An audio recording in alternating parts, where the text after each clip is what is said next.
आप देख रहे हैं प्राइम टीवी, सच साहस सरोकार।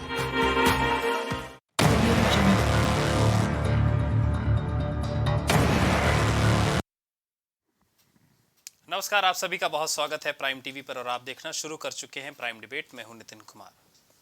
उत्तर प्रदेश सरकार की तरफ से जुमे की नमाज के बाद जिन लोगों ने हिंसा या दंगा भड़काया था या भड़काने की कोशिश की थी, उनके ऊपर बुलडोजर की कार्रवाई की जा रही है और इस कार्रवाई को लेकर के अब लगातार जो राजनीति है वो भी गर्माती जा रही है।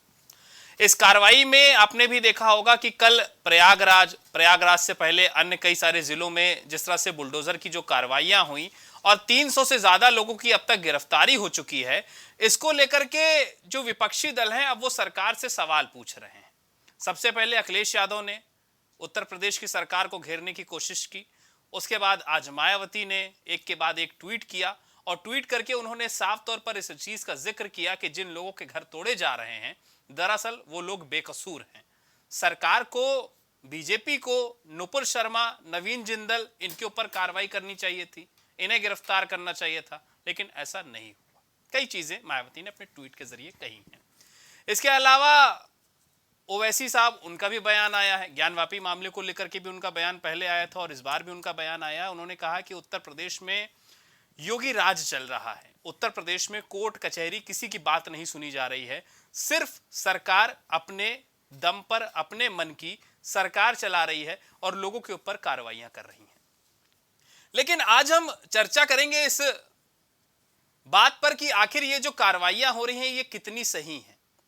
ये जो लगातार एक दूसरे के मन में जो नफरती माहौल फैल रहा है देश प्रदेश में, ये कितना सही है। उत्तर प्रदेश आज एक ऐसा प्रदेश बन गया है जहां पर जुमे की नमाज के बाद, पिछले दो जुमे की नमाज के बाद हमने क्या देखा, वो एक मिसाल और एक इतिहास के पन्नों में दर्ज हो जाएगा। और आज के बाद जितने भी जुम्मे की नमाजें होंगी, उसके बाद कहीं ना कहीं लोगों के मन में कुछ आशंकाएं और कुछ शंकाएं बैठी जरूर रहेंगी कि कहीं ऐसा ना हो कि फिर वो माहौल वापस हो जाए। आखिर ऐसा क्यों होता जा रहा है कि हमारे बीच जो नफरत है वो बढ़ती जा रही है और ये नफरत भी जो धार्मिक मामले हैं उनको लेकर के बढ़ रही है। धार्मिक मामलों को लेकर के दंगे भड़कना, हिंसा भड़कना, ये कितना सही है? क्या इससे आने वाली जो हमारी पीढ़ियां हैं उनके ऊपर, उनकी मनोदशा के ऊपर क्या असर पड़ेगा? ये हमें और आपको सोचना जरूरी है। हमें इतिहास से सीखना जरूरी है। इतिहास कहता है कि वो कौमें जो इतिहास से नहीं सीखती हैं, इतिहास उनको बहुत कुछ सिखा कर चला जाता है और इतिहास जो सीख दे जाता है, अगर उस सीख पर हम और आप खरे नहीं उतरेंगे, उस सीख को नहीं मानेंगे, तो हमारे और आपके लिए आने वाले दिनों में काफ़ी समस्याएं खड़ी हो जाएंगी। कुछ इसी तरह से यहाँ पर हो रहा है हमारे और आपके प्रदेश और हमारे और आपके देश में। लगातार नफरती माहौल बढ़ता जा रहा है, लगातार एक दूसरे के प्रति जो भावना है वो ऐसी होती जा रही है कि हम एक दूसरे को नफरत भरी निगाहों से देख रहे हैं। आखिर ये स्थिति क्यों उत्पन्न हो रही है?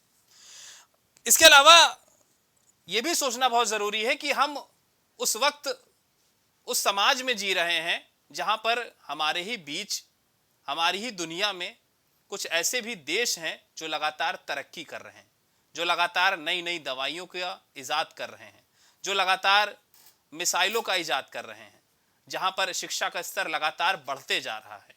और एक हम हैं जहां पर धर्म के नाम पर हिंसाएं हो रही हैं, जहां धर्म के नाम पर पत्थर चल रहे हैं और उसके बाद कार्रवाइयों के नाम पर बुलडोजर चल रहे हैं।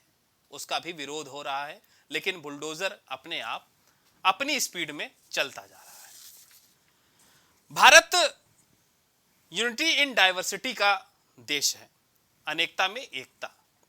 और जिसने इस बात को समझ लिया, जिसने इस बात को मान लिया, उसने देश को एक बेहतर रास्ते की ओर ले जाया। जिसने इस बात को समझ लिया, जिसने इस बात को मान लिया, उसने उत्तर प्रदेश, देश, दुनिया को बेहतर करने के लिए काफ़ी कुछ कड़े कदम, काफ़ी कुछ बेहतर कदम उठाए हैं। लेकिन भारत जिस तरह से अनेकता में एकता का देश है, कहीं ना कहीं अब ये अनेकता देश से खत्म होती जा रही है, क्योंकि हमारे और आपके बीच जिस तरह से नफरती माहौल बढ़ते जा रहा है, हम यूनिटी इन डाइवर्सिटी के उस देश को भूलते जा रहे हैं जो कि हमारी कभी मिसाल हुआ करती थी।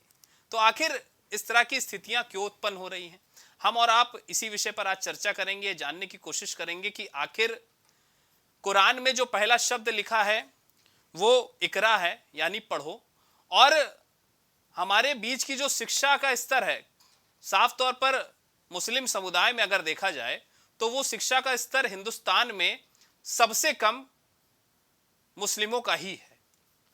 तो आखिर हम अपनी चीजों पर, अपने उसूलों पर ही क्यों नहीं अमल कर पा रहे हैं, क्या दिक्कतें हो रही हैं, और उसके बाद जब ये कार्रवाइयां हो रही हैं तो कार्रवाइयों से विपक्षी दलों को क्यों समस्याएं हो रही हैं, समस्या होना कितना लाजमी है, और क्या ये जो कार्रवाइयां हो रही हैं ये सही हैं, इन सभी विषयों पर मैं आज चर्चा करूंगा। हमारे साथ सभी मेहमान जुड़े हुए हैं।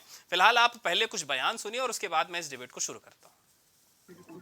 इलाहाबाद शहर की सारी अमन कमेटियों में, पीस कमेटियों में इनका नाम सबसे ऊपर रहता था। सारे अधिकारियों के बिल्कुल दुलारे प्यारे जावेद मोहम्मद थे। जावेद मोहम्मद ने कब्रिस्तान से लेकर अपना स्लाटर हाउस तक अपने समाज के हित में बहुत बड़ी बड़ी जनहित याचिका की थी। इलाहाबाद शहर में नगर निगम की सफाई को लेकर उन्होंने जनहित याचिका की थी।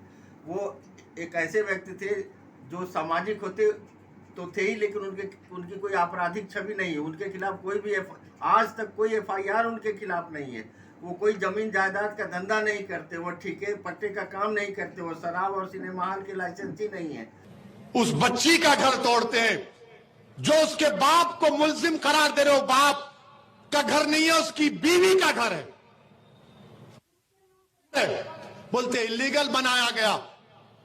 तो क्या 6 साल से यूपी में बीजेपी की सरकार सो रही थी? और आपने क्या किया? पत्थर फेंके, घर तोड़ दिया। जब भाजपा के एक मंत्री टेनी, उनका बेटा बाप की गाड़ी से 6 लोगों की जान लेता है, सुप्रीम कोर्ट उसकी बेल कैंसिल करती है, तो भाजपा के लोग अजय टेनी का घर नहीं तोड़ते, आफरीन फातिमा का घर तोड़ते हैं। बताओ भेदभाव कौन कर रहा है? अजय का घर है तो नहीं तोड़ा जाएगा, फातिमा का घर है तो तोड़ा जाएगा। ये कौन सा इंसाफ है? देखिए, ये जो UP regulation of buildings operation act 1958 है, इसके तहत अगर कोई भी गैर कानूनी तरीके से बिना परमिशन के कंस्ट्रक्शन या रिकंस्ट्रक्शन किया गया होता है तो उसके ध्वस्तीकरण के जो आदेश पारित किए जाते हैं वो उनको अमल में लाने के लिए जिसके खिलाफ ये आदेश पारित किया गया उसको 20 दिन का समय होता है कि वो अपना स्ट्रक्चर खुद हटा ले, अन्यथा जो प्राधिकरण है उसके द्वारा ध्वस्तीकरण की कार्रवाई की जाती है। जैसा कि अभी ये प्रयागराज और कानपुर के जो प्रकरण सामने आए हैं, तो प्राधिकरण का ये कहना है कि उनके खिलाफ पूर्व से ही कार्रवाई हो रखी थी जिसको अमल में लाया गया है। वहीं पीड़ित पक्ष का कहना है कि ये कार्रवाई एक तरफा की गई है और उनको सुनवाई का अवसर नहीं दिया गया है। तो इस संबंध में न्यायालय में भी वाद दाखिल किया गया है। तो जाहिर तौर पर जो प्राधिकरण है वो अपना पक्ष रखेगा और जो पीड़ित पक्ष है वो अपनी बात कहेगा और न्यायालय उसी के अनुसार इसमें अपना आदेश पारित करेगा। लेकिन अगर ये कानून के द्वारा उसकी प्रक्रिया का पालन करते हुए कार्रवाई की गई है तो कहीं से भी प्राधिकरण दोषी नहीं पाया जाएगा।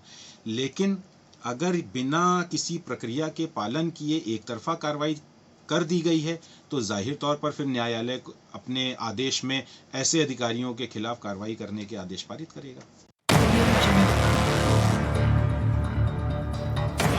चर्चा करने के लिए हमारे साथ जो मेहमान है वो सभी जुड़ गए हैं। सबसे पहले उनसे आपको रूबरू कराता हूँ। कंचन द्विवेदी जी हमारे साथ बीजेपी से जुड़ी हुई हैं। इसके अलावा शिल्पी चौधरी हमारे साथ समाजवादी पार्टी से जुड़ी हुई हैं। मुस्लिम स्कॉलर के रूप में आमिर साबरी साहब जुड़े हुए हैं। इसके अलावा गजेंद्र त्रिपाठी जी हैं, स्वर्ण महासंघ से हमारे साथ जुड़े हुए हैं। सुभाष चंद्र यादव जी हमारे साथ जनता संघर्ष मोर्चा से जुड़े हुए हैं और संजीव पांडे जी हमारे साथ सीनियर एडवोकेट और सेंट्रल बार एसोसिएशन के जनरल सेक्रेटरी हैं। आप सभी मेहमानों का आज के इस डिबेट में बहुत बहुत स्वागत है। सबसे पहले कंचन जी मैं आपके पास आना चाहूँगा। आप लोगों की कार्रवाई के ऊपर अब जो विपक्ष है वो सवाल खड़ा कर रहा है और कह रहा है कि बेकसूरों के ऊपर ये कार्रवाइयां हो रही हैं, जिनके ऊपर कार्रवाई करनी चाहिए थी उनके ऊपर आप लोगों ने कार्रवाई नहीं की है। पहली चीज तो ये, जिसमें आपके जितने भी विपक्ष के साथी हैं उनका नाम शामिल है, अखिलेश यादव हो गए, ओवैसी हो गए, मायावती हो गई, उनका सबका सोशल मीडिया के जरिए ये बयान आया है।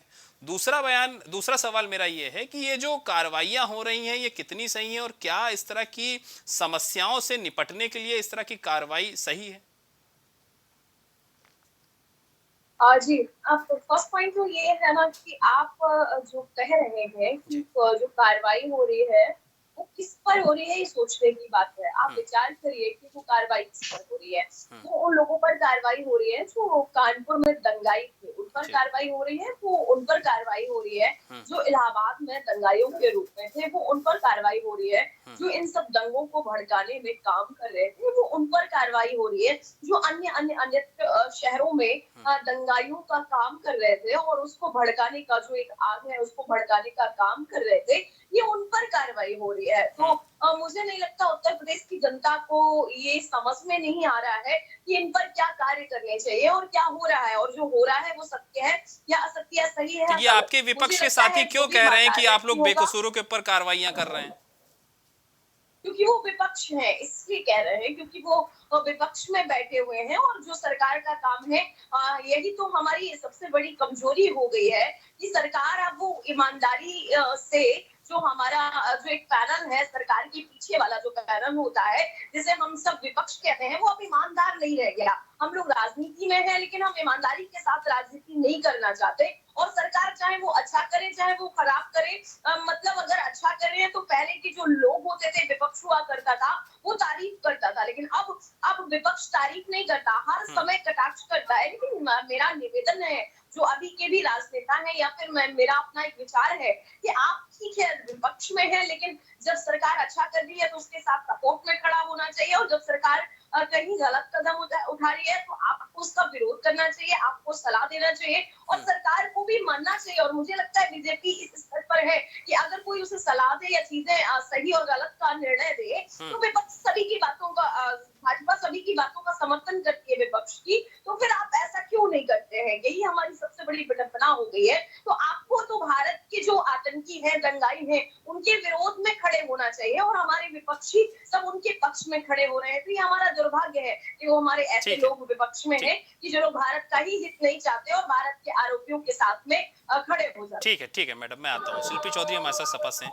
शिल्पी जी, दंगाइयों आतंकवादियों के साथ आप लोग क्यों खड़े हैं? कंचन द्विवेदी साफ तौर पर कह रही हैं कि कार्रवाई उन लोगों के ऊपर हो रही है जिन्होंने कानपुर और प्रयागराज में क्या किया ये सबने देखा, और उन लोगों के साथ अगर आप लोग खड़े हैं तो इसका मैसेज क्या जा रहा है पब्लिक में?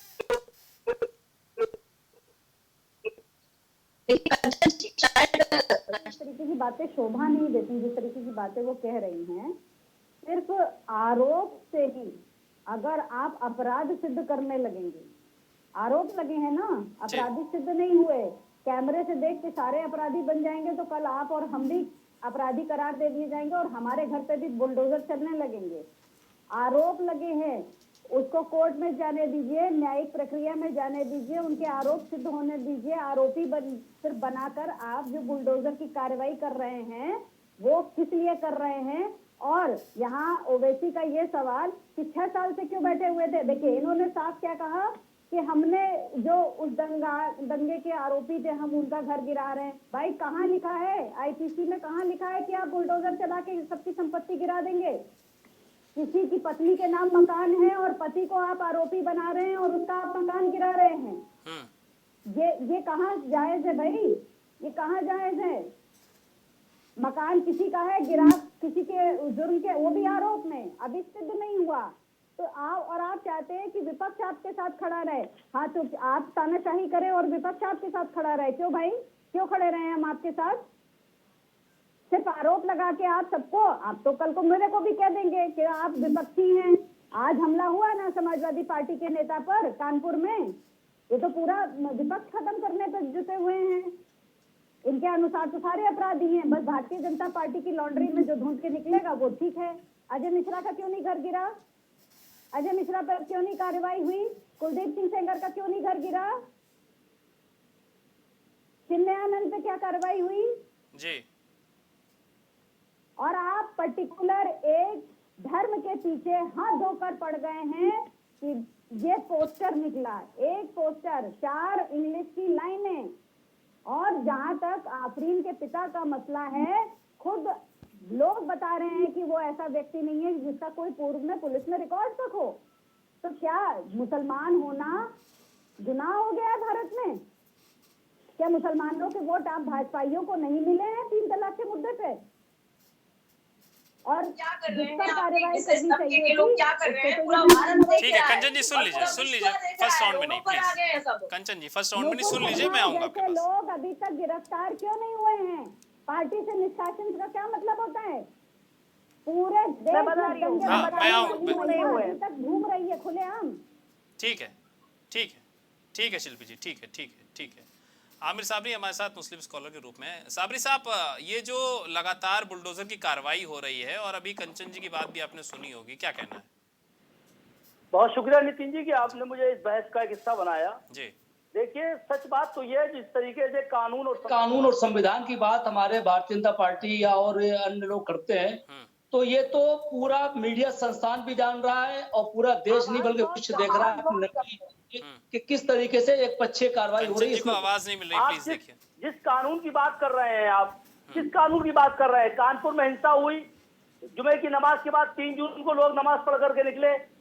हेलो, आवाज आ रही है? हाँ बोलिए बोलिए साबरी साहब बोलिए। 3 जून को नमाज पढ़ निकले, तो आप, मैं ये पूछ रहा हूँ, मैं बहुत बार आपके चैनल से पूछ चुका हूँ और अन्य चैनल से मैंने पूछा था, क्या वो नमाजी पत्थर लेकर के बम लेकर गए थे नमाज पढ़ने? इसका किसी के पास कोई जवाब नहीं है। नहीं, कंचन द्विवेदी साफ तौर पर नहीं साबरी साहब, कंचन द्विवेदी कह रही हैं कि बुलडोजर की कार्रवाई उन लोगों के ऊपर ही हो रही है जिनको चिन्हित किया गया था, जिन्होंने दंगा या हिंसा भड़काने की कोशिश की। कंचन द्विवेदी जी से मैं पूछना चाहता हूँ, कंचन द्विवेदी जी मुझे इस बात का जवाब दे दें कि महेश मिश्रा अयोध्या में दंगा कराना चाहता था, अपने 10 साथियों के साथ उनने मस्जिदों में पुराने पाक की प्रतियां फाड़ करके रखी थी और गोश्त रख दिया था। उसके बाद वहां के एसएसपी डीएम ने बाकायदे प्रेस कॉन्फ्रेंस करके कहा था कि गैंगस्टर में इन पे एनएसए लगेगा, गैंगस्टर लगेगा, इनको बंद किया जाएगा और जेल भेजा जाएगा, लेकिन आज तक उन पर कोई कार्रवाई नहीं हुई। फर्स्ट राउंड में नहीं, प्लीज इंटरप्ट नहीं, फर्स्ट राउंड में नहीं। कंचन जी मैं आऊंगा आपके पास, मैं आऊंगा, आप सुन लीजिए पहले, सुन लीजिए वन बाय वन प्लीज। आपको मैं बोलने ना दूंगा। सही सुनिए, साबरी साहब जल्दी से पूरा कीजिए। अयोध्या में 10 साथियों के साथ वो पकड़ा गया, 2 मई को प्लीज एक एक करके, आप दोनों की आवाज नहीं आ पाएगी फिर क्या फायदा? 27 अप्रैल को प्लीज एक एक करके। कुरान की प्रतियां फाड़ के मस्जिद के दरवाजे पर रखी, गोश्त रखा। उसके बाद पुलिस की तत्परता रही कि प्रशासन ने उन्हें पकड़ लिया। 8 लोगों को पकड़ लिया, 2 लोग 2 मई को पकड़े गए। लेकिन मुझे बड़ा अफसोस है कि मीडिया में पर पुलिस प्रेस कॉन्फ्रेंस करके डीएम ने एसएसपी ने कहा था कि इन पर एनएसए लगेगा, गैंगस्टर लगेगा। मैं कंचन द्विवेदी जो इनकी सरकार से पूछा देता हूँ, क्या उन पर बुलडोजर चला? ठीक तो है, ये फिर एक ठीक है साबरी साहब, ठीक है मैं जवाब दूंगा। ठीक है साबरी साहब मैं जवाब सरकारी आतंक है। ठीक है बात आ गई गजेंद्र त्रिपाठी, ठीक है गजेंद्र त्रिपाठी हमारे साथ स्वर्ण महासंघ से हैं। गजेंद्र जी, साबरी साहब की बात सुनी आपने, और ये जो लगातार बुलडोजर की कार्रवाइयां हो रही है, इसे किस नजर से आप देख रहे हैं? क्या ये सही फॉर्मूला है या फिर आरोप तय हो जाने तक का इंतजार करना चाहिए? देखिए, 2 चीजें हैं। सरकार जब किसी स्ट्रक्चर को गिराना चाहती है तो उसके पूर्व में किए हुए कार्रवाई को देखती है, और अगर कोई मानचित्र से घर नहीं बना है तो घर गिराया जाएगा। यह सरकार की नियमावली है। अब अभी बात हुई है कि उन लोगों के घर गिराए जा रहे हैं जिनको चिन्हित किया गया है। जिनको चिन्हित किया गया है उनका भी घर गिराया जाए अगर घर गलत है, और जिनको चिन्हित नहीं किया गया है अगर घर गलत बना है, बिना नक्शे के बना है, या जो नक्शा पास है उसके अनुसार नहीं बना है, अगर वह क्षेत्र आरबीओ एक्ट में आता है तो भी अगर नक्शा पास नहीं है तब भी गिराया जाएगा। जो मूल समस्या है उस समस्या को समझने का प्रयास करना चाहिए। नहीं तो साबरी साहब की बातों से तो ऐसा लग रहा है कि शायद एक तरफा ही कार्रवाई हो रही है। साबरी साहब जो अपनी बात कह रहे हैं वो बहुत सीरियस बात कह रहे हैं। वो ये कह रहे हैं कि एक पक्षी कार्रवाई हो रही है। साबरी साहब, चूंकि जो मुद्दा था, जिस मुद्दे की वजह से अराजक तत्व सड़क पे आए तो उसमें दूसरा पक्ष नहीं आया सड़क पे। वीडियो भेजे आपको तो गजेंद्र जी? जो मेरी बात हो जा दीजिए, आपसे बात भी होगी, सेकंड राउंड में आप आइए। देखिए मैं फिर कह रहा हूँ, फर्स्ट में आप सुने, देखिए सुन लीजिए अराजक साबरी साहब, तत्व जब रोड पे आएंगे और वह कैमरे के अंदर आएंगे, अभी हमारी बहन एक समाजवादी पार्टी से कह रही थी कोई भी कैमरे में आ जाएगा। मेरी बहन, कोई भी कैमरे में नहीं आता है। पत्थर लेके कैमरे में आना और वैसे कैमरे में आना, कोई व्यक्ति वहां से जा रहा है उसको नहीं पुलिस वहां से वो की है, उठाई है, क्योंकि वो सामान्य दिख रहा है कि जा रहा है। वो पत्थर चलाने वाले ही आए हैं पुलिस के गिरफ्त में। लेकिन एक बात जरूर है, जो बात हमारे राजनीतिक दलों के शीर्ष लोगों ने कहा है। शिल्पी जी आवाज नहीं आ रही, अभी मैं आऊंगा आपके पास, सुन लीजिए, मैं आऊंगा। हाँ, जैसे बसपा से बहन जी ने जो बात कही कि उन लोगों पे कार्रवाई हो रही है जो मासूम लोग थे, या सपा से बात हो रही जो मासूम लोग थे, मैं इस बात से सहमत हूं कि कार्रवाई तो मासूम लोगों पे ही हो रही, मासूम बच्चों पे हो रही है। कार्रवाई होनी चाहिए मदनी पे, कार्रवाई होनी चाहिए वह उन पार्टियों के शीर्ष लोगों पर जो इन मासूम बच्चों को भड़का करके ले आते हैं।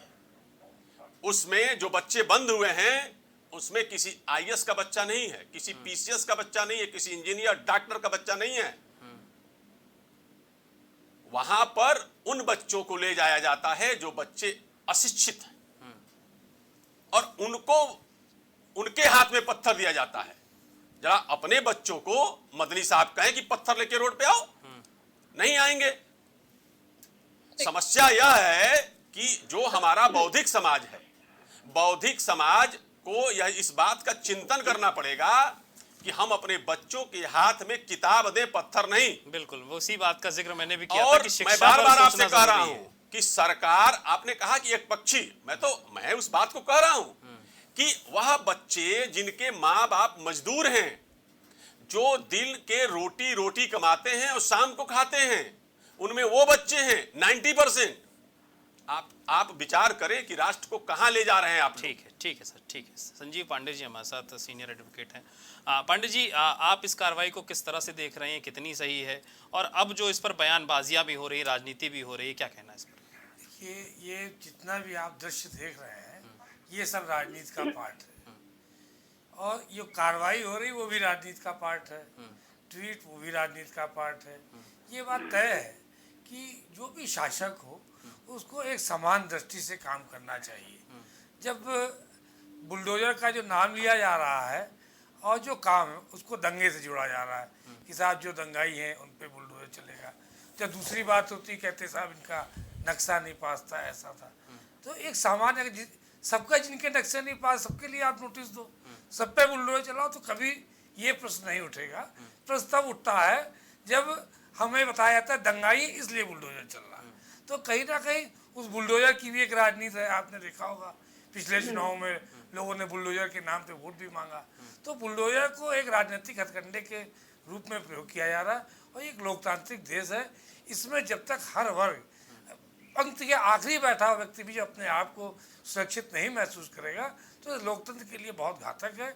ये समझना पड़ेगा दोनों समाज, सारे समाजों को।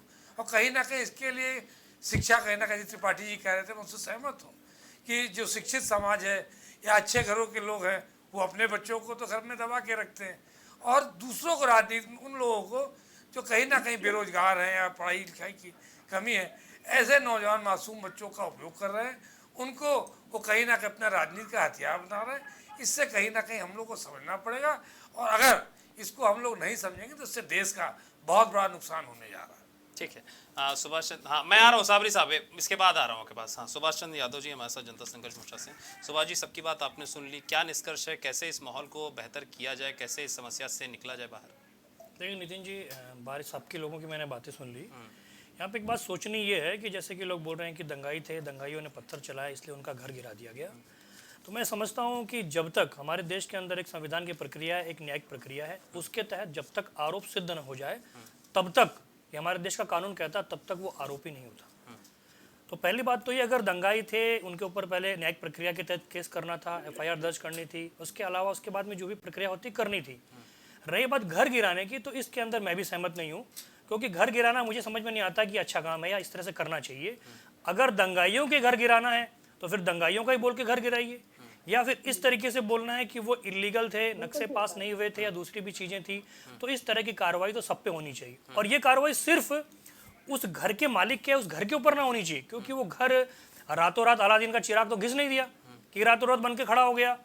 हम सपोज दैट लखनऊ की अगर बात कर लें, अगर लखनऊ के अंदर कोई मकान अगर बन रहा है तो जाहिर सी बात LDO उसके अंदर इन्वॉल्व होगा, लोकल अथॉरिटीज़ के अंदर इन्वॉल्व होगी, उनकी सबकी रजामंदी से ही कोई घर बनता है। अगर बुलडोजर चल रहा है उस इलीगल कंस्ट्रक्शन के ऊपर, तो उस इलीगल कंस्ट्रक्शन को बनवाने के अंदर जिसका जिसका योगदान है उसके ऊपर बुलडोजर चलना चाहिए। अब रही बात दंगाइयों की, तो हमारे देश का एक कानून है, अगर आपको लगता है कि आपके साथ गलत हुआ है तो आप न्यायिक प्रक्रिया के तहत जाइए ना। रही बात पत्थरबाजी करने की, तो ये आमिर साहब आप जो बोल रहे हैं कि उस दिन शुक्रवार की जो नमाज थी कानपुर के अंदर, पत्थर मस्जिद के अंदर कहाँ चले गए, तो ये आप जवाब देंगे इसका कि मस्जिद के अंदर पत्थर कहाँ से आए, और जो पत्थर चला रहे थे, जिसके वीडियो पूरे वायरल हुए, वो कौन से समुदाय के लोग थे, वो उसका जवाब भी आप ही देंगे। अभी बताऊंगा, सुन लीजिए आप। हुज़ूर पाक सल्लल्लाहु अलैहि वसल्लम दो जहां के मालिक की जो बात करते हैं ना, उन्होंने हिजरत की थी, हिजरत करने के समय उनके ऊपर जितना कुछ हुआ था ना, उन्होंने कभी इस तरीके से उनका जवाब नहीं दिया जिस प्रकार आप लोग कर रहे हैं। इसका मतलब यह है कि आपको इस देश के कानून के ऊपर भरोसा नहीं है। अगर इस देश के कानून के ऊपर अगर आपको भरोसा होता तो आप न्यायिक प्रक्रिया के अंदर जाते। नुपुर शर्मा ने 15 दिन पहले बयान दिया था, 15 दिन पहले बयान दिया था, उसके बीच में कुछ भी नहीं हुआ, तो उसके बाद में जो चीज़ें हो रही है प्री प्लानिंग की तरह हो रही है। इसके बारे में भी आपको सोचना है। अगर आपको लगता है कि सरकार सिर्फ एक वर्ग विशेष को, एक धर्म विशेष को टारगेट कर रही, तो ये आपकी सोच है, इसको कोई बदल नहीं सकता है। लेकिन इसके अंदर एक चीज़ मैं ये बोलूँगा कि जब जब भी ऐसी चीज़ें होती है तो उसी वर्ग के विशेष के लोगों का ही नाम क्यों होता है, इसके बारे में आपको सोचना बहुत ज़रूरी है। आमिर जी ठीक है, कंचन जी क्या कह रही थी? जी मैं यही कहना चाहती हूँ, मैंने सभी को सुना और जो एक प्रतिक्रिया आई है, और हमारी जो शिल्पी जी है वो बोल रही थी कि गिरफ्तारी क्यों नहीं की जा रही है, तो मुझे नहीं लगता कि हम लोग कहीं पाकिस्तान में या फिर अरब में या फिर तालिबानी देश में रहते हैं। मुझे लगता है हम लोग भारत में रहते हैं। और एक व्यक्ति ने, मैं मानती हूँ, मैं बिल्कुल भी नुपुर शर्मा के बयान का वैसे बेशक मुझे मालूम है कि वो बयान कहाँ से आया, किस किताब से लिया गया और कहाँ से वो किताब आई है, वो दिया गया है, वो अपने आप से बिल्कुल भी नहीं बोल रही थी। लेकिन हाँ, फिर भी किसी भी धर्म की आस्था को नहीं ठेस पहुंचाना चाहिए। मैं इसके पक्ष में कहती हूँ, ठीक है, उन्होंने ठीक नहीं किया, हमारी पार्टी ने उनको निलंबित कर दिया, कम से कम सपा तो नहीं है ना। लाल बिहारी यादव को आपने सुना होगा शिल्पी जी, जरा कहिए कि उनका भी सर धड़ से अलग कर दिया जाए, क्योंकि वो भी इतना गंदा बोले हैं शिव के बारे में कि जो पब्लिकली नहीं बोला जा सकता। आपको तो शायद मालूम भी नहीं होगा कि लाल बिहारी ने क्या कहा है शिव के बारे में। तो पहले आप उनके लिए आंदोलन खड़ा करिए, तब आप जाकर के नुपुर शर्मा के बारे में बात करिएगा। दूसरी बात मैं आपको कह दूं, दंगाई जो आप कर रहे हैं, आपको वो संविधान के हिसाब से लग रहे हैं, जो आप कह रही है कि संविधान के हिसाब से बुलडोजर नहीं चल रहा है। आप क्या बोल रही हैं आपको खुद ही नहीं पता है। आप एक तरफ कहती है संविधान के हिसाब से नहीं हो रहा है, और एक तरफ कह रही है कि नहीं, दंगाई है वो बहुत मासूम है, वो बहुत अच्छा काम कर रहे हैं, आप उनके साथ खड़ी हो जाती है। मुझे यही सपा का जो स्ट्रक्चर है वो समझ नहीं आता कि ये किसके साथ होते हैं। हमेशा दंगाइयों के साथ होते हैं, हमेशा जहां गलत हो रहा हो तो उन्हीं के साथ खड़े होते हैं। कभी तो ठीक ठाक एक पैनल रख लिया करिए, कहीं तो एक जगह ठीक ठाक पैर रख लिया करिए कि लोग, जो भारत की जनता है या जो हमारे उत्तर प्रदेश के लोग हैं, ये जान जाए कि हाँ, कभी कभी अखिलेश जी ठीक भी हो जाते हैं, सपा ठीक जगह खड़ी हो जाती है। तो मुझे लगता है कि आप लोगों को दंगाइयों के साथ नहीं, जो लोग दंगाई हैं उनके साथ ना खड़े होकर के इस समय आपको सरकार के साथ खड़ा होना चाहिए, तो उत्तर प्रदेश आपकी सराहना करेगी। बाकी रही बात संविधान की, तो संविधान दंगाई नहीं चला रहे हैं। दंगाई अगर संविधान के हिसाब से चल रहे होते तो बिल्कुल भी वो दंगा नहीं करते। रही संविधान के हिसाब से यहाँ पे कंचन जी, यहाँ पर सबने एक बात का जिक्र किया है, और वो बात ये है कि सबको न्यायिक प्रक्रिया में जाना जरूरी था। जब तक आरोप तय नहीं हो तब तक इस तरह की कार्रवाई सही नहीं है, ये सब लोग कह रहे हैं। इस पर क्या? मुझे ये बताइए कि ये जो कार्रवाई हो रही है बुलडोजर, क्या ये दंगों से बाद में हो रही है या तो पहले हो रही है? ये तो मैं आपको उदाहरण से दे दूं कि बीजेपी के भी बहुत सारे घर आए हैं सब में जो कि तोड़े जा रहे हैं, क्योंकि वो कानूनी प्रक्रिया से और संवैधानिक प्रक्रिया से, या फिर मैं कहूँ कि जो बुलडोजर की एक प्रक्रिया चल रही है उसके तहत नहीं आते। जो सरकारी जमीन है वो हड़प करके जो लोग भी बैठे हैं, वहाँ पार्टी का कोई मतलब नहीं है, वहाँ लोगों का कोई मतलब नहीं है, तो बस केवल टारगेट कर रहे हैं क्योंकि विपक्ष बेचारे बोले क्या, इनके पास कोई बात ही नहीं है करने की, तर्कपूर्ण कोई चीजें ही नहीं है। सरकार अपना काम एकदम संविधान के साथ कर रही है, एकदम सरकार की जो जमीन है कब्जा करके लोग बैठे हुए हैं, चाहे वो किसी भी पार्टी से हो। मैं आपको उदाहरण के साथ और विश्वास के साथ कह रही हूँ कि बीजेपी के बहुत सारे घर तोड़े गए हैं जो कि परिवार के हिसाब से या पार्टी के हिसाब से बिल्कुल नहीं देखा गया है। तो इन सब चीजों का ये जो आपके भ्रम भरा हुआ है दिमागों से, ये निकाल दीजिए, क्योंकि देश की सेवा के लिए आदरणीय मोदी जी जो चाहेंगे वो संविधान के हिसाब से हो। ठीक है, सुभाष जी कुछ कहना चाह रहे हैं। सुभाष जी, आपकी बात से मैं पूरी तरह से आ रहा हूँ, साबरी साहब इसके बाद आ रहा हूँ। जिस प्रकार के मकानों को ढहाया जा रहा है, तोड़ा जा रहा है, जमींदोज किया जा रहा है, वो इलीगल तो इसलिए तोड़ा जा रहा है। चलिए मैं आपकी बात को एक बार एग्री भी कर लेता हूँ, ठीक है। कानपुर के अंदर जो घर मकान तोड़ा गया था, क्या उसके लिए गवर्नमेंट ने वहाँ के लखनऊ कानपुर प्राधिकरण ने नोटिस जारी किया था? प्रयागराज के अंदर जो घर तोड़ा गया था, क्या उसके लिए वहाँ के प्रयागराज अधिकरण ने वहाँ पे नोटिस जारी किया था? लेकिन मीडिया के अंदर जो मीडिया के अंदर जा रहा है उसके अंदर यही बोला जा रहा है कि आतंकियों को, दंगाइयों को, पत्थरबाजों को बख्शा नहीं जाएगा, उनके घर तोड़े जाएंगे, जमूदियत की जाएगी। इस तरह के जो बयान आ रहे हैं, ये कहाँ तक सही है? क्या उनको नोटिस भेजा गया? मैं आपको जानकारी के लिए बता दूं कि उन लोगों के पास 15 से 16 बार नोटिस भेजा गया, लेकिन उन लोगों के कान में जू तक नहीं लगी। इसके बाद ही बुलडोजर चला गया। शायद आपको मालूम नहीं होगा, ये प्रक्रिया हुई है, इसके बाद ही चीजें हो रही। तो आपको नहीं लगता है कि टाइमिंग गलत थी? कौन सी टाइमिंग गलत थी? ये घर तोड़ने की नहीं, टाइमिंग की क्या बात है? बुलडोजर अगर पहले से नहीं चल रहा होता, वो तो 5 सालों से चल रहा है, 4 सालों से चल रहा है। गलत थी ना। जब आप उसको नोटिस के प्रक्रिया के तहत जोड़ रहे हैं तो उसको सार्वजनिक करिए ना। ठीक है साबरी साहब, प्लीज साबरी साहब, मैं आऊंगा प्लीज। कंचन जी, आप जब बोल रहे हैं कि नोटिस गया था, मुख्तार अंसारी कहाँ है, क्या चीजें हैं उनकी, आप सब समझ रहे होंगे। तो यहाँ पर मुख्तार अंसारी या फिर बीजेपी की कोई नेता का मतलब ही नहीं। आप लोग गलत कंचन जी, मैं वो नहीं बोल रहा हूँ, मैं आपकी बात को एग्री कर रहा हूँ। प्रदेश की जमीन है, जो सरकार की जमीन है, वो सरकार के कब्जे में ही जाएगी और उसी में रहेगी, किसी की नहीं हो सकती। बस केवल इतनी सी बात। कंचन जी, मैं आपकी बात को एग्री कर रहा हूँ, लेकिन जिस प्रकार से चीजें आ रही उस प्रकार से क्या भारतीय जनता पार्टी के प्रवक्ता के तौर पर आप इस चीज का खंडन करेंगी कि नहीं, जो पत्थरबाज है जिनका मकान तोड़ा गया था उनको इस तरीके से न जोड़ा जाए? पहला। दूसरा, ये अगर वो इलीगल कंस्ट्रक्शन था तो उसके अंदर सिर्फ वही लोग शामिल नहीं थे, उसके अंदर लोकल अथॉरिटी भी शामिल थी। क्या उनके घर भी टूटेंगे? संविधान के हिसाब से होगा, क्योंकि अगर वो पत्थरबाज है तो पहली बात उसने पहले यार संविधान की बात ही नहीं आ रही, यहाँ पे न्यायिक प्रक्रिया की बात आ रही है। हिंदुस्तान की अपनी न्यायिक प्रक्रिया, आपको तो न्यायिक प्रक्रिया के ऊपर तो भरोसा होगा। बताइए, जब आदमी एक नियम तोड़ता है ना, तो वो सारे नियम तोड़ता है। तो कंचन जी, आप भटक रही है, मुद्दे से भटक रही है। मैं न्यायिक प्रक्रिया की बात कर रहा हूँ। कंचन जी सुन तो लीजिए, कंचन जी सुन लीजिए। यहाँ संविधान की बात नहीं हो रही, भारत देश की न्यायिक प्रक्रिया की बात हो रही है। क्या आपको भारत देश की न्यायिक प्रक्रिया पे भरोसा है या नहीं है?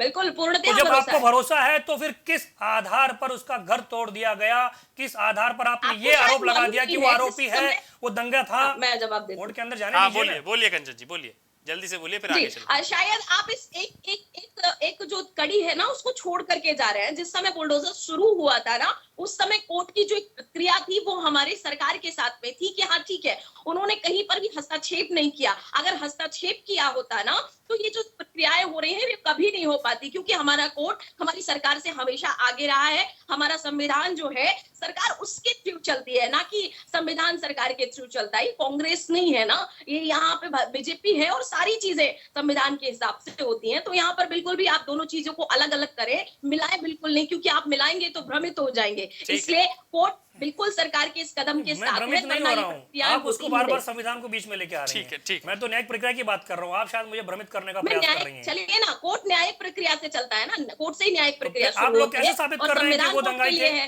कोर्ट से आप सर्टिफाई करने वाले हो गए कि आप बोलेंगे, आप सीधा बोल देंगे दंगाई है वो? ये तो कोर्ट डिसीजन लेगा ना। आप कैसे बोल सकते हो दंगाई था इसलिए घर गिरा दिया? नहीं, आप होते कौन है कि इस तरह प्रूव करने वाले? कोर्ट प्रूव करेगा ना। तो खंडन कर दीजिए, आप इसी लाइव डिबेट में खंडन कर दीजिए। आप नहीं, आप इस लाइव डिबेट के माध्यम से खंडन कर दीजिए, दंगाई नहीं थे। प्रामाणिक लेकर के घुमा आ रहे हो तो वहां पर तो आप दंगाई मुझे होंगे पता ना। है आपके और पास सवालों बीजेपी के का जवाब यहाँ नहीं है, कोई रोल बिल्कुल। आप पब्लिकली दिख रहे हो, आप रोडों पर आ रहे हो, पब्लिक को नुकसान पहुंचा रहे हो। मैडम, आप मैं public दंगाइयों में के नुकसान साथ पहुंचा नहीं रहे हो, हूँ, ये मैं कैसे? आप ही के शब्दों को बता रहा हूँ। मैं दंगाइयों के साथ कतई नहीं हूँ। मैं दंगाई अगर थे, पत्थरबाज थे, उनको सजा मिलनी चाहिए, लेकिन जब कानून है तो कानून के तहत भी कार्य होना चाहिए। वही हमारे बैठे हुए हैं, इन्हीं में शामिल हो ठीक जाएंगे। है कंचन जी, शिल्पी जी कुछ कह रहे हैं। आपके पास सवालों के जवाब नहीं है तो कहां में शामिल कर देंगे आप मुझे? ठीक है, कल को सपा में शामिल कर देंगे आप मुझे? मैंने तो नहीं कहा, मैंने तो अभी अपने आपने सवाल बोला। का जवाब दिया। ठीक, शिल्पी जी। इनकी तो बात अनवरत चलेगी, क्योंकि इन्हें तो बात में कहीं सपा कहीं कांग्रेस लेके आना अपनी कोई बात है नहीं। मेरे जो सवाल हैं, इन दो लोगों के सवालों पर, जो अधिवक्ता महोदय थे और इनके, इन्होंने कहा कि मकान उनके तोड़े जा रहे हैं जिन्होंने पत्थर फेंके। पहला सवाल, क्या आफरीन के पिता ने पत्थर फेंका था? इसका जवाब मुझे चाहिए। दूसरी बात, उन्होंने कहा कि बौद्धिक वर्ग, हमारे बौद्धिक वर्ग को सोचना चाहिए कि वो किसके साथ खड़ा हो गया। ठीक, तो मैं ये जानना चाहती हूँ कि नुपुर शर्मा जी जो इतनी बड़ी बौद्धिक हैं और वकील भी हैं, वकालत की पढ़ाई की उन्होंने, विदेश से पढ़ के आई हैं, उनकी बौद्धिकता में कौन सी कमी थी कि उन्होंने पूरे देश को इस नफरत की आग में झोंक दिया? तो उनको आप बौद्धिक कहेंगे और हमें अबौद्धिक कहेंगे।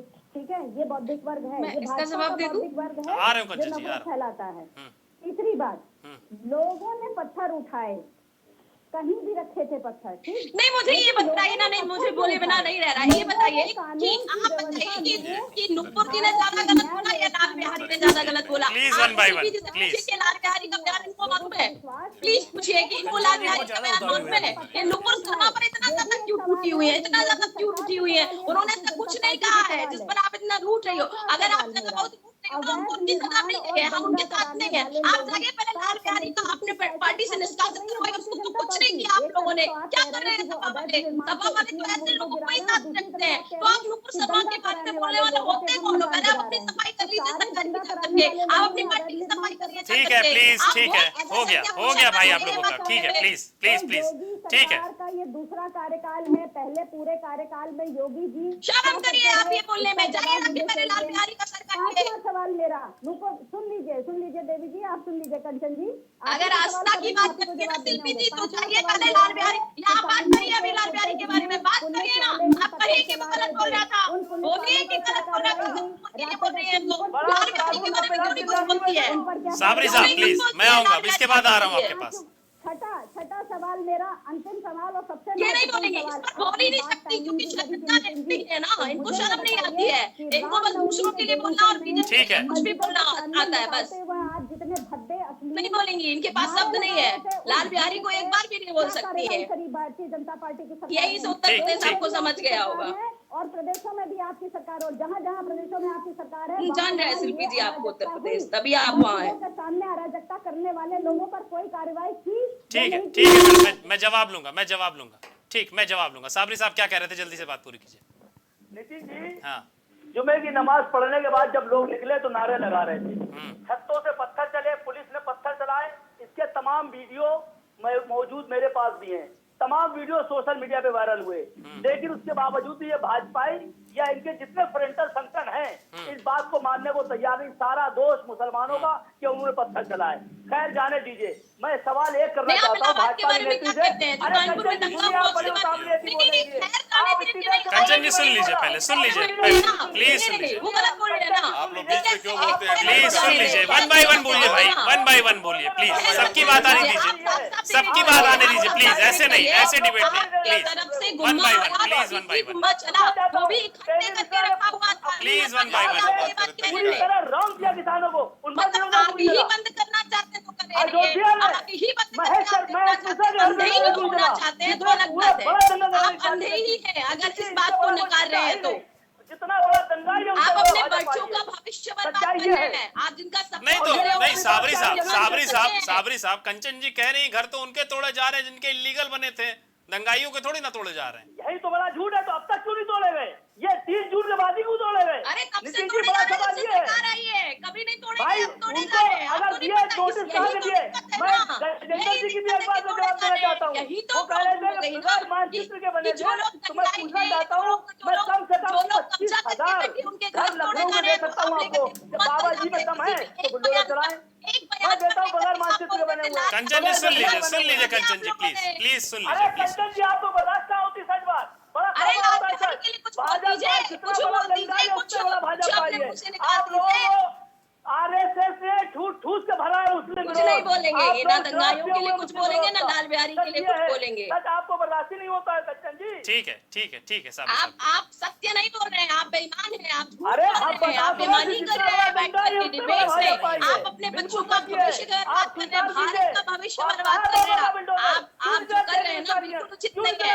आप मासूमों की जिंदगी बर्बाद करें। वो जो पत्थर हाथ में लेकर के है ना, 19-20 साल के बच्चे, शायद 16-17 साल के बच्चे होंगे, और वो आज हाथ में लेकर के पत्थर घूम रहे हैं। आगे बमबारी करेंगे ना, आपके उन मासूम की जिंदगी कहाँ जाएगी आप नहीं ठीक है, जान रहे हो। प्लीज, ठीक है, एक मुकदमा लग जाता है, जीवन खराब हो जाता है, उनका क्या जीवन होगा, उनके पिताओं की जिंदगी बर्बाद हो जाएगी। ठीक है कंचन जी, आ गई बात आ गई प्लीज। अपने बच्चों को ठीक है साबरी साहब, ठीक है प्लीज, थैंक यू। मैं आऊंगा आप लोगों के पास। बाकियों को भी बोलने दीजिए भाई, बाकियों को मौका दीजिए प्लीज। बहुत अच्छा कह रहे हैं। ठीक है संजीव जी, आप हंस रहे थे कंचन जी जब कुछ बोल रहे हैं। ठीक है साबरी साहब प्लीज, साबरी साहब हो गया भाई। साबरी साहब एक सेकंड, कंचन जी को एक बात समझना चाहिए कि आप सरकार चला रहे हैं, सवाल आपसे होंगे, वो आपको सवाल सुनने का धैर्य होना चाहिए। एक तो आप किसी की बात नहीं सुन रही, पढ़े लिखे समाज में एक दूसरे की बात सुनना चाहिए। बात ये नहीं है बुलडोजर, बात यह है कि आप कंफ्यूजन तय किए हुए हैं कि दंगाइयों पे बुलडोजर चलेंगे। एक बात ये होनी चाहिए कि उन पे बुलडोजर चलेंगे जिनका नक्शा नहीं पास है मकान का।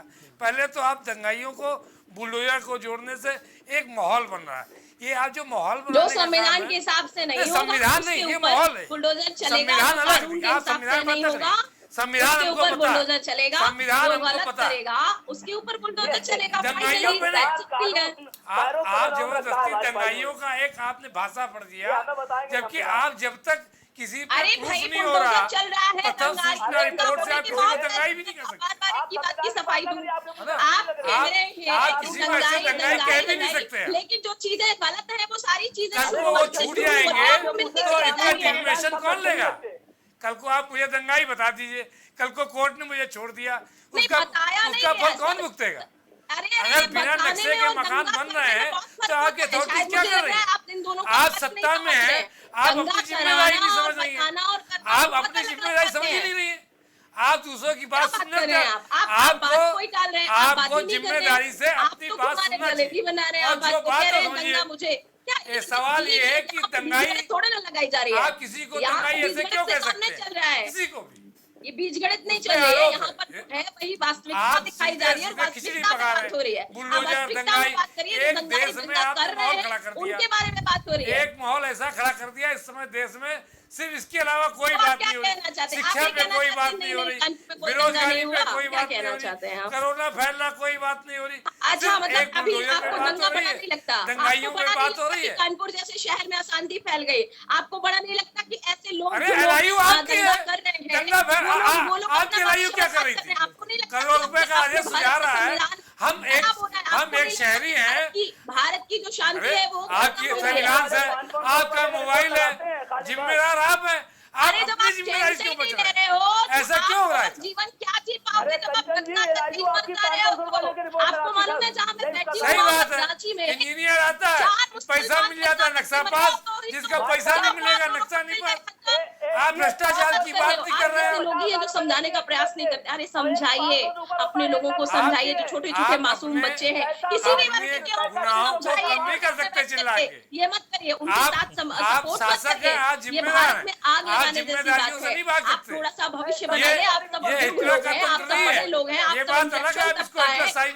थोड़ा सा उनका जो कम हो गया या फिर जो पढ़ाई के साथ से कम हो गया है, उसको समझाने का प्रयास करें। मेरा निवेदन है आपसे। अच्छा एक चीज और है कंचन जी, आप कह रहे हैं कि विपक्षी आपकी बात नहीं मान रहे हैं, और अभी कल ही की खबर है कि अमरोहा के एक सपा विधायक है महबूब अली, उन्होंने खुद डर के अपना जो उनका अवैध निर्माण था और तोड़वा लिया। जब अवैध है तो ना चीजें बिल्कुल होंगी, क्योंकि वो जानते हैं नहीं होगा। आप कह रही हैं कि विपक्ष हमारे साथ नहीं है, हो ही जाएंगी। कहाँ? अरे देखिए ना शिल्पी जी को, एक बात आधे भी नहीं ज्यादा कह रही लखनऊ अवैध है, बना हुआ है, कुछ वो कह नहीं दें, दिख रहा है। बोलिए ना, कहाँ मान रहे हैं ये, कहाँ मानते हैं ये तो वही संविधान से मानते हैं, क्योंकि जानते हैं कि बीजेपी संविधान से चलती, कानून से चलती है, तो बीजेपी समाज के तत्व सभी को लेके चलेगी, कोई भी अपराधी हो, चाहे बीजेपी का हो, चाहे फिर आम जनता हो, चाहे ठीक है, सपा हो, ठीक है, कांग्रेस। प्लीज, ठीक है, जवाब दे दीजिए आप, ठीक है। मैं आपके साथ खड़ी हो जाऊंगी। क्या कह रही शिल्पी जी? मैं कह रही हूँ मेरे आप सपा के साथ, टीएमसी के साथ खड़ी होइए, आप यहाँ नहीं ठीक है, आइए, प्लीज आप प्लीज नाम प्लीज, लेते ठीक लोगों है, का काम नहीं है। ठीक है, त्रिपाठी जी के पास, हम तो आपको खड़ा नहीं ठीक है, करेंगे ठीक अपने है, बगल में। ठीक है, आ गई बात, आ गई, त्रिपाठी जी के पास चलेंगे। त्रिपाठी जी, आपने सबकी बात सुनी, क्या देखिए, जो मुद्दा है ये इतना गंभीर मुद्दा है और आप अंतर्राष्ट्रीयकरण जिस मुद्दे का हो चुका है। अभी देखिए, कुवैत ने यह निर्णय लिया कि जितने भी प्रवासी भारतीय या जितने भी उनके यहाँ एनआरआई हैं, चाहे वो पाकिस्तान से हैं, बांग्लादेश से है, कहीं से है, उन्होंने अभी एक विरोध प्रदर्शन वहाँ किया। कुवैत सबसे पहले हमारे यहाँ हमारे राजदूत को उन्होंने तलब किया और नुपुर शर्मा के बयान पर कहा कि आप इस पर स्पष्टीकरण कीजिए। वही कुवैत अपने देश के अंदर इस मुद्दे पर किसी को रैली निकालने का परमिशन नहीं दिया और साथ में जितने भारतीय थे, जितने पाकिस्तानी थे, जितने बांग्लादेशी थे, सबको उन्होंने कहा अपने अपने देश जाओ, खत्म कर दिया।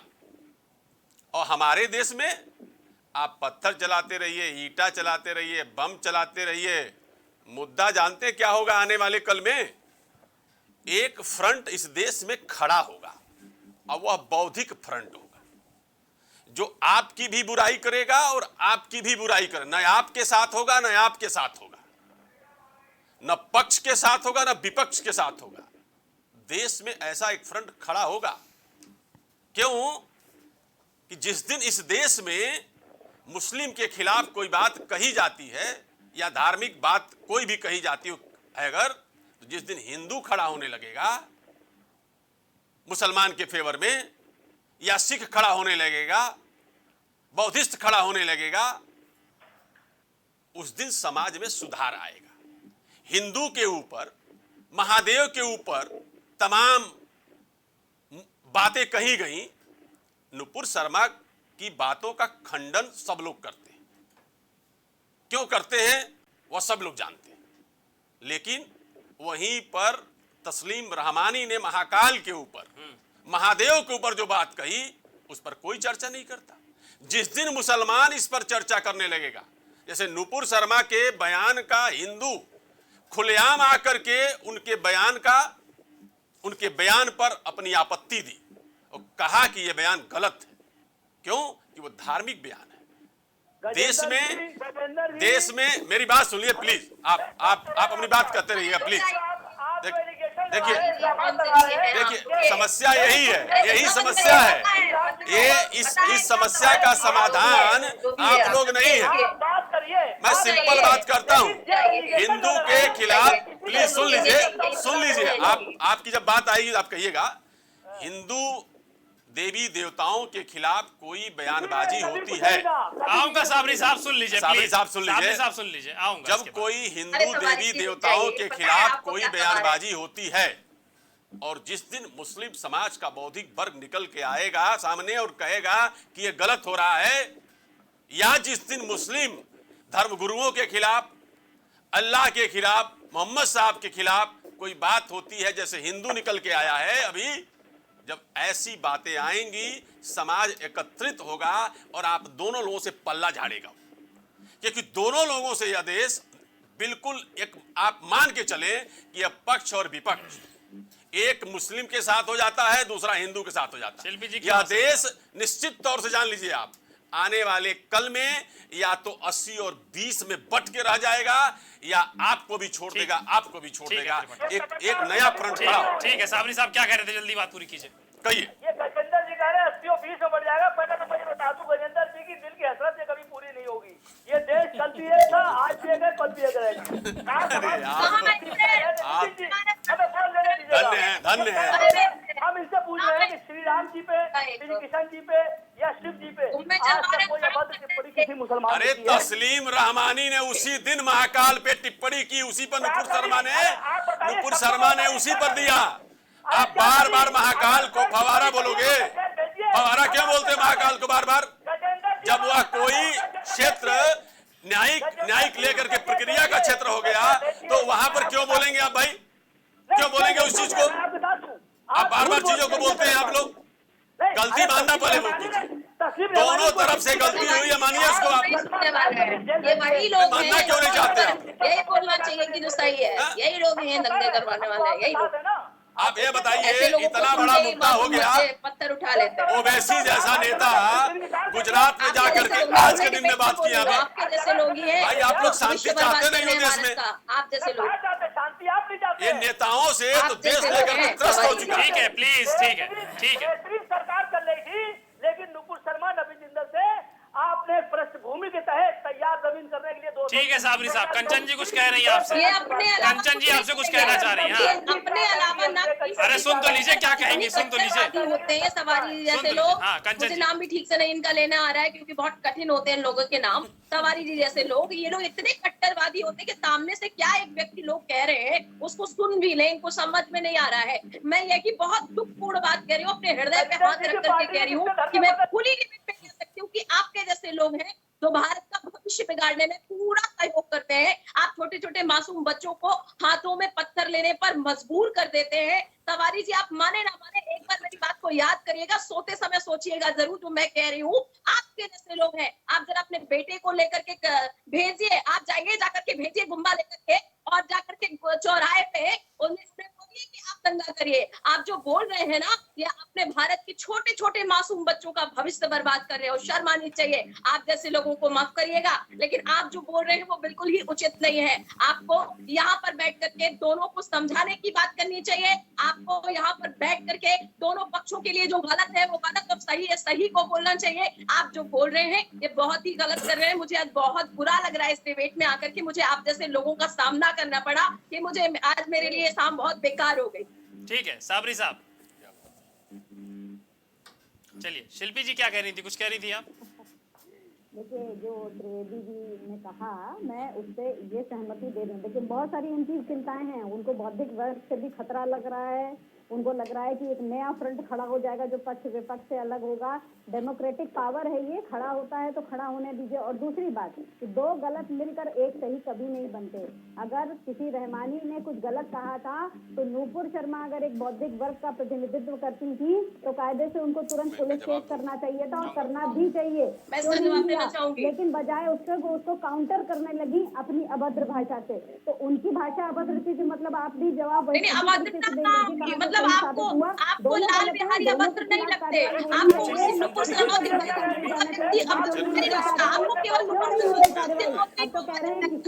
ये यहाँ तो आप भी हो रही है ना। ठीक है, समय कम है, समय कम। आप विपक्ष है, आपकी विपक्ष का मत करती हो, लेकिन इतना भी मत करिए कि आप भी आप भी शिव को बुरा बोलेंगी। आप तो कम से कम ऐसा मत करिए, थोड़ा सा जी, थोड़ा सा आस्था पर सरकार पार्टी और राजनीति में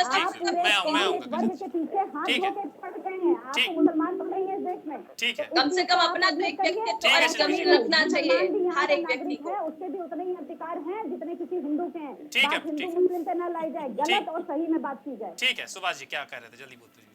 शिल्पी जी, जिस प्रकार आप बौद्धिक वर्ग की बात कर रही हैं, नुपुर शर्मा की अभी आपने बोली कि उनको उस तरह से जवाब नहीं देना चाहिए था, तो शिल्पी चौधरी जी आप एक बार समाजवादी पार्टी के प्रवक्ता की हैसियत से बैठी हैं, आप एक बार बोल दीजिए कि आपके विधान परिषद के नेता लाल बिहारी यादव जी ने जो शिव जी का मजाक उड़ाया है, आप खंडन करिए। आपका राष्ट्रीय नेतृत्व क्यों नहीं बोलता है? आपको एक वर्ग विशेष का वोट चाहिए क्या? अरे आप उनके ऊपर भी कार्रवाई कराइए ना। मैंने कहा आपने कहा एक बार ही बोला अभी तक? आप तो एलिगेशन कंचन जी पे लगा रही है, अभी आप गजेंद्र त्रिपाठी पे एलिगेशन लगा रही है बौद्धिक वर्ग की बात करके। आपने इस पूरी डिबेट के अंदर एक बार भी नहीं बोला कि लाल बिहारी यादव जी ने जो भी बोला था पूरा गलत बोला था, उनके ऊपर कार्रवाई होनी चाहिए। आपने एक बार भी बोला? अभी तक एक बार भी नहीं बोला। ठीक है, प्लीज। सच्चाई यही है, आज हिंदू सिर्फ हिंदू से ही परेशान है, उनको दूसरों की जरूरत नहीं चाहिए। ये हम लोग अपने से ही परेशान है। आप अपने कॉलर में झांकेंगे नहीं, आप एलिगेशन लगा देंगे गजेंद्र जी पे, आप एलिगेशन लगा देंगे कंचन त्रिवेदी जी पे। अपने लीडर को भी तो देखिए, अपने लीडर को भी तो देखिए। और हमारे मुस्लिम स्कॉलर जो बैठे हैं बार बार बोल रहे हैं कि 80-20 वाली बात कर रहे हैं। दंगे हर जुम्मे के बाद ही क्यों होते हैं और हर जुम्मे को ही क्यों होते हैं? इसका जवाब है आमिर जी, हर जुम्मे को ही ये पत्थरबाज क्यों बाहर निकलते हैं? ठीक है, प्लीज एक एक करके आमिर जी जवाब दीजिए जरा, एक एक करके प्लीज। हर जुम्मे कोई पत्थरबाज क्यों निकलते हैं मस्जिद से? आमिर जी सवाल का जवाब दीजिए जरा। हाँ, हर जुम्मे को कहाँ से निकलते हैं? किसने पता चला है? कहाँ वीडियो हो रहा है? आप लोगों ने चलाया, आपने इस पूरी डिबेट में क्या एक बार भी आपने खंडन किया? नहीं, आपने एक बार भी खंडन किया कि लाल बिहारी जी ने जो भी बोला हिंदू देवी देवताओं पे वो गलत था? आपको सिर्फ आपका धर्म दिखता है, दूसरों का धर्म आपको नहीं दिखता है, क्यों? आपको जिस प्रकार आपके धर्म के ऊपर तकलीफ होती है सिर्फ उसी प्रकार की तकलीफ हिंदुओं को भी होती है। और ये बात बिल्कुल सही बोली गजेंद्र जी ने, जब तक दोनों तबके के लोग एक दूसरे को सपोर्ट नहीं करेंगे तब तक हमारे दोनों के बीच में जो खाई है वो बढ़ती जाएगी। आप सिर्फ अपने धर्म की तौहीन को देखते हैं, हमारे धर्म की तौहीन होती है आपको नहीं दिखती? अब क्यों नहीं बोलते हमारे धर्म के बारे में? जब आपत्तिजनक टिप्पणी करता है क्यों नहीं बोलते आप? तब आपके मुंह में दही जम जाती है। एक बार भी आपने टिप्पणी नहीं की इस बारे में। समय कम है। अपना अपमान दिखता है आपको, दूसरे का अपमान नहीं दिखता? ठीक है, त्रिपाठी जी जल्दी से बात करिए। क्या जवाब है आपके पास? एक बार भी टिप्पणी की आपने? एक बार भी बोला कि जिन्होंने भी हिंदू देवताओं के ऊपर टिप्पणी की थी उसका खंडन करो, उसके खिलाफ बोला आपने? एक बार भी नहीं बोला आपने। 1 घंटा होने को एक बार भी नहीं बोला। बार बार टोपी की बात करते हो, बार अपने धर्मों की बात करते हो, मतलब दूसरे धर्म नहीं रहे। आपके ऊपर आघात हो जाए तो वाह भैया, तमाम दंगे मचा दोगे, अफरा तफरी कर दोगे, और हमारे साथ करोगे तब चुप बैठेंगे? चुप नहीं बैठेंगे अब हम लोग। ठीक है साबरी साहब, हो गया। त्रिपाठी जी जल्दी। ये सवारी साहब के ऊपर कौन सी सवारी चढ़ी हुई है तब से? समाजवादी पार्टी से जल्दी जो यहाँ पे प्रवक्ता बैठी हैं, मेरी बहन, तुम्हारे पास तो एक ऐसी धरोहर है जो समाजवाद से राष्ट्रवाद तक ले जाए, लेकिन न आप लोगों को समाजवाद समझ में आता है न राष्ट्रवाद समझ में आता है। ये दिक्कत है। और बटवृक्ष हो, आप चाहो तो बटवृक्ष हो, कोई हिला नहीं सकता समाजवाद को इस राष्ट्र में, लेकिन आप लोग एक जगह आकर के संकुचित मानसिकता में कोने में बैठ जाते हो और उनकी बात करने लगते हो। समग्र बात करो, इस राष्ट्र पर राज करोगी, और समग्र बात अगर नहीं होगा, संकुचित धीरे खत्म हो जाओगी, खत्म हो जाओगी। ठीक है, जान लेना। राष्ट्रवाद किया था, दूसरा चरस आप लोग बोल रहे हैं। आप लोग राष्ट्रवाद के नाम पे लोगों को आपस में लड़ा। ठीक है, प्लीज, ठीक है, समय कम है मेरे पास। समय कम है, प्लीज, समय कम नहीं है कुछ भी। ठीक है, जवाब नहीं है। ठीक है, प्लीज, संगाइयों के साथ खड़ी है ना। 30 सेकंड में बताइए कैसे इस स्थिति को बेहतर किया जा सकता है। एक सेकंड में आखिरी में बता। ठीक है, प्लीज 30 सेकंड है सिर्फ, 30 सेकंड है सिर्फ। और कुछ नहीं करना है आप लोगों को। अरे सुनिए, सपा बसपा सब छोड़िए, इसका एक कानून होना चाहिए। किसी भी धर्म, किसी भी जाति, किसी के बारे में अपमानजनक कोई भी टिप्पणी की जाए तो उसकी सख्त संज्ञेय धाराओं में उसका मुकदमा होना चाहिए, और उसी कानून में लिख भी दीजिए कि नक्शा पास हो या ना हो, बुलडोजर भी चलेगा। आपकी सरकार है, आप बढ़िया कानून है, वो किसी भी धर्म का हो, कोई ये नहीं कि हिंदू हो, मुसलमान हो, अगड़ा हो, पिछड़ा हो, किसी के बारे में जाति सूचक कोई भी नस्लवादी कोई भी टिप्पणी की जाए उसका गंभीर धाराओं में मुकदमा होना चाहिए और उस पर सख्त कार्रवाई होनी चाहिए। मैं सत्ताधारी पार्टी का स्वागत करता हूँ, उस पर आए और कानून बनाए। देश में आपकी सरकार, प्रदेश में आपकी। ठीक है। आप सभी मेहमानों का बहुत बहुत धन्यवाद इस डिबेट में जुड़ने के लिए और अपना पक्ष रखने के लिए। तो लगातार बुलडोजर को लेकर के पहले भी चर्चाएं होती रही हैं उत्तर प्रदेश में, और अभी भी बुलडोजर को लेकर के काफी चर्चाएं हो रही हैं। लेकिन फिलहाल अब देखना ये होगा कि ये कार्रवाइयां कितनी बेहतर तरीके से एक नए नियम कानून या सख्ती को सामने जनता के रख सकती हैं या नहीं रख सकती हैं, या इनसे माहौल और बिगड़ेगा। फिलहाल आज की इस डिबेट में इतना ही। मुझे दीजिए अनुमति, नमस्कार।